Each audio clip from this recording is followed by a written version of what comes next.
చిట్టి చిలకమ్మ అమ్మ కొట్టిందా, తోటకెళ్ళావా, పండు తెచ్చావా, గూట్లో పెట్టావా, గుట్టుకు మింగాను. సో చంద్రబాబు గారు, చిట్టి చిలకమ్మ అమ్మ కొట్టిందా, తోటకెళ్ళావా, పండు తెచ్చావా, గూట్లో పెట్టావా, గుట్టుకు మింగావా. ఈరోజు చూస్తే ఢిల్లీకి చాలా మార్లు వెళ్ళాను, ఏం తేలేకపోయాను. ఈసారి తప్పకుండా తెస్తాను, కానీ చిట్టి చిలకమ్మలాగా మింగకుండా తప్పకుండా అందరికి పంచాలి. అదే నా ఆలోచన చెప్పేసి తెలుసుకుంటున్నాను. ఆ మాదిరిగా మనం ముందు పోవాలి.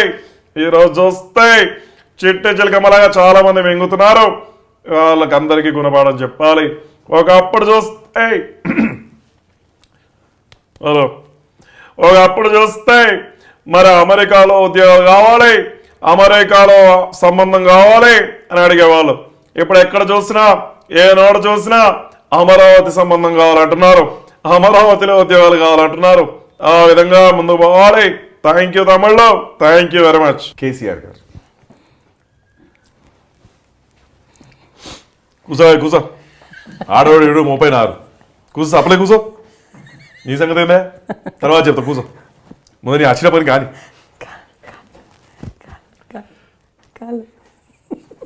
చిట్టి చిలకమ్మా అమ్మ కొట్టిందా, ఎందుకు కొడుతున్నాడే పిల్లల్ని? పని పాట లేదా అండి మీకు? అది మళ్ళీ కొట్టదానే కదా. చిట్టి చిలకమ్మా అమ్మ కొట్టిందా, కొట్టింది. నువ్వు ఏడికి పోవాలి, పోతే బడికి పోవాలి, గుడికి పోవాలి. తోటకి పోమన్నాడు, తోటకు పోయినావు, పోయిందాన్ని సపరేట్ ఉన్నావా? పండుగ కోస్తువి, ఏమన్నా తాత జాగ్రత్త కోసినావు, ఏమన్నా అయ్యే జాగ్రత్త తోటని కోసినావు. భయంగా కోడి బజార్లో గుడ్డు పెట్టిందంట. గట్ల ఉన్నది నీ శాస్త్రం. పొట్టోని పొడుగుని కొడితే పొడుగుని పోషమ్మ కొట్టిందట. ఏమనుకుంటారా మీరు? ఉత్తగానే అనుకుంటారా? చల్లాడు లోపలన్నాడు. జై Telangana. Very nice. Jagan something in other way. Jagan చాలా బాగా చేస్తున్నారు, అందుకని. సూర్యకాంతం చేయండి జస్ట్ కొంచెం డీటెయిల్డ్గా. నేను ఆ కోడలు అత్త ఈరోజు ఏం చేయాలి? అయ్యో అయ్యో అయ్యో, ఎంత పని చేసావా నాయన, ఎంత పని చేసావా తల్లి. అయ్యో ఆ పేపర్ పాడు చేసావా తల్లి. వాడు వస్తే ఏమంటాడో నాకు తెలియకుండా అర్థమైపోకుండా చచ్చిపోతున్నాను తల్లి. వామ్మో ఒరే నాయన ఉన్నావురా, చూడరా ఈ కొమ్మ పిల్ల ఎంత పని చేసిందో. అయ్యో అయ్యో అయ్యో, నేనేం చేశాను? నువ్వేం చేసావని అడుగుతావంటే మొదలు చెప్తారా? అయ్యా పప్పే కదా వండమన్నారు నన్ను, పప్పే కదా. సో ఈ విధంగా వి హనుమంతరావు, మీరు ఫస్ట్ నుంచి అనుకుంటున్న వాయిస్ వి హనుమంతరావు గారు. రియల్గా వాళ్ళ ఇంటికి వెళ్ళానండి ఒకసారి. వెళ్తే ఏదో పూజ ఉంటే రమ్మన్నారు. అరే శివారెడ్డి, అరే నాయన జర మా వాళ్ళు నేను చాలా గుర్తు చేస్తున్నారు రా తమ్మి, జర నువ్వు ఒకసారి రావాలే మన ఇంటికి. మన ఇంటికాడ అదే పూజ ఉన్నదిరా, పూజకు వస్తే నువ్వు జర ఫ్యామిలీతో వస్తే మా వాళ్ళు కూడా చూస్తారు. జర మా వాళ్ళు చూస్తారు నిన్ను, జర హ్యాపీగా ఉంటుందిరా. మా వాళ్ళు పొరగాలు ముచ్చబడుతున్నారు, గట్లనే నువ్వు మా ఇంటికి వచ్చినట్టు ఉంటుంది.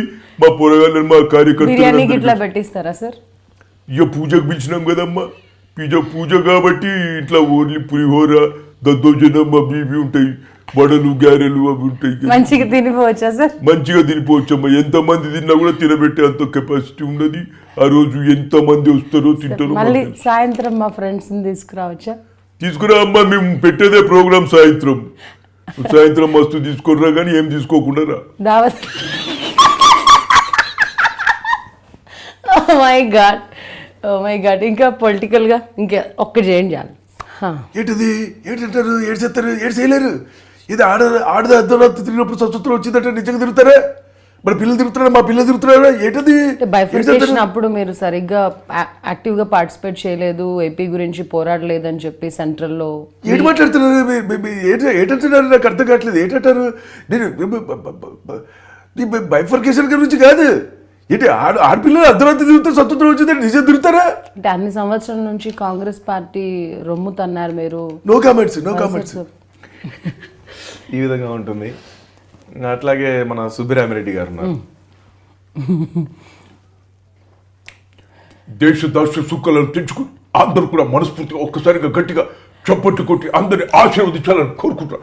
కళాకారులు అందరూ కూడా దేశ దాశ సుఖాలను తెచ్చుకొని అందరూ కూడా మనస్ఫూర్తిగా గట్టిగా చప్పట్లు కొట్టి అందరికి కళాకారులకి మంచి జరగాలని, అందరికి కళాకారులు మంచి కష్టంతో తన స్వతహాగా కష్టపడి ఎంతో గౌరవంతో ప్రతిష్టతో పలుకుబడితో గట్టిగా మరి వాళ్ళు కృషి చేస్తూ వాళ్ళందరికీ సన్మానించుకునే అదృష్టం మరి ఈ ఉత్సవాల ద్వారా చేయాలని నా అవార్డ్స్ వచ్చినందుకు అందరికి పేరు మనస్ఫూర్తిగా గట్టిగా చప్పట్లు కొట్టి ఆశీర్వదిస్తూ ఓం నమ శివ జనార్దన అందరికి ఆరోగ్య ఐశ్వర్యాలు అందరికీ చేకూర్చాలని మనస్ఫూర్తిగా కోరుకుంటూ సెలవు తీసుకుంటాను.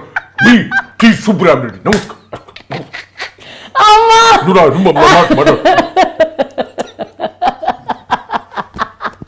బాబోయ్, అట్లాగే నాయన నరసింహారెడ్డి ఉన్నారు. నేను నాయన నరసింహారెడ్డిని మాట్లాడుతున్నా. ఈరోజు తెలంగాణ ప్రభుత్వం ఏదైతే ఉందో మరి మీరందరూ కూడా సహకరించాలని, మా పోలీస్ శాఖ వారికి సహకరించాలని కోరుకుంటున్నా. ఇలాంటి మన పోలీస్ డిపార్ట్మెంట్లో నార్త్ నుంచి వచ్చిన తెలుగు పోలీస్ ఆఫీసర్స్ అనురాగ్ శర్మ, ఒక ఇన్సిడెంట్ జరిగినప్పుడు దాని గురించి నార్త్ ఇండియన్ పోలీస్ కమిషనర్స్ తెలుగులో చెప్తూ ఉంటారు కదా ప్రెస్ కాన్ఫరెన్స్ లో. సార్ మొన్న జరిగిన రేప్ కేసు గురించి నిర్భయ కింద ఫైల్ చేశారండి కేసు, హైదరాబాద్లో హైటెక్ సిటీలో జరిగిన సాఫ్ట్వేర్ అమ్మాయి రేప్ కేసు.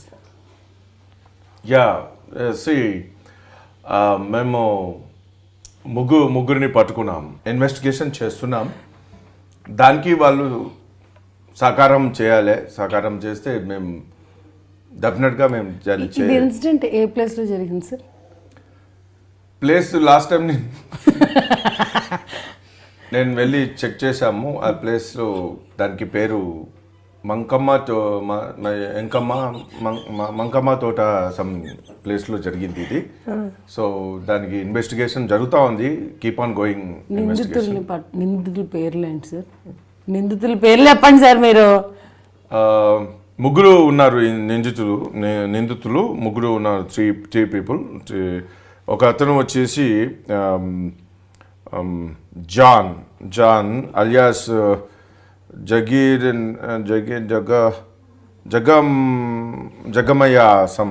జగమయ్య. సో ఇంకొక అతను వచ్చేసి ఇందులో ఒక అమ్మాయి కూడా వీళ్ళకి సహకరించిందని 30 సంవత్సరాల అమ్మాయి వచ్చి లలిత పేరుతో ఉంది. ఈమెది లలిత పేరుతో ఉంది. బట్ అలియాస్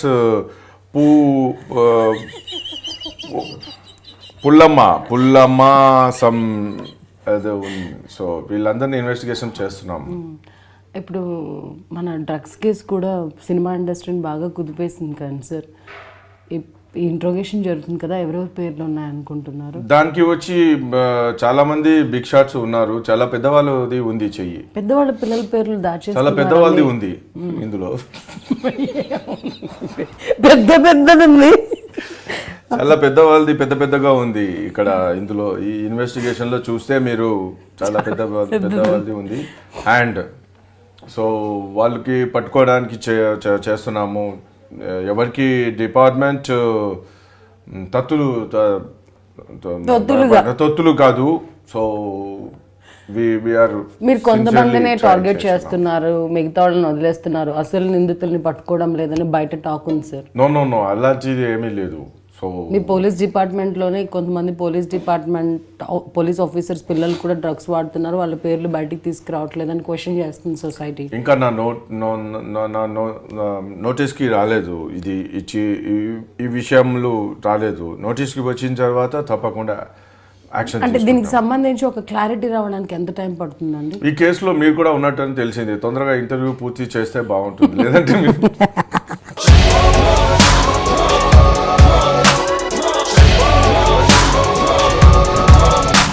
ఫోటోలో ఉన్న వ్యక్తి ఎవరమ్మా? మీ ఆయన చనిపోయారా? అయ్యో, ఎక్కడ పడితే అక్కడ ఏది పడితే అది వాగుతున్నాడని పోలీసులు నగర బహిష్కరణ చేశారండి.